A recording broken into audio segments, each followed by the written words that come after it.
You've tried hiring people and it didn't work. So why would this time be any different? Here's the honest answer. The problem usually wasn't the person you hired. It was what you hired them into. Most founders hire to offload the chaos in their head. There's no clear role, no written process, and no way to tell if the work is going well. You hand someone a fuzzy job and hope they figure it out. When they can't read your mind, you decide hiring does not work for you, and you take it all back. Let me walk through why it breaks, because the pattern is almost always the same. First, you hired a person before you defined the role. You knew you were drowning, so you brought someone on to help. But help is not a job. If you cannot write down the specific outcome this person owns, they cannot own it. They just wait for you to hand them tasks, which means you are still doing all the thinking. Second, there was no documented process. The work lived in your head. So the new person could only do it by guessing or by interrupting you every 20 minutes. That feels slower than doing it yourself, so you pull it back and call the hire a failure.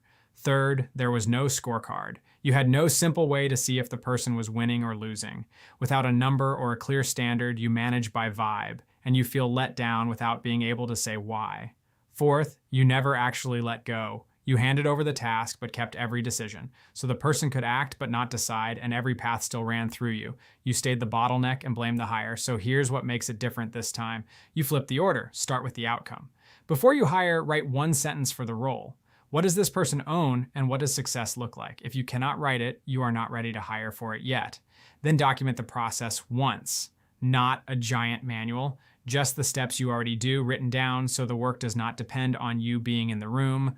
Then give them a scorecard, 1 or 2 numbers that tell both of you whether it is working, checked on a weekly rhythm, and then hand over the decisions, not just the tasks.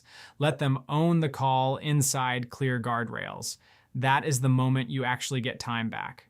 Do it in that order, and hiring stops feeling like a gamble. The person is not walking into fog. They are stepping into a defined role with a clear process, a clear number, and the authority to run it. You do not have a hiring problem. You have a clarity problem that shows up the moment someone else tries to do the work.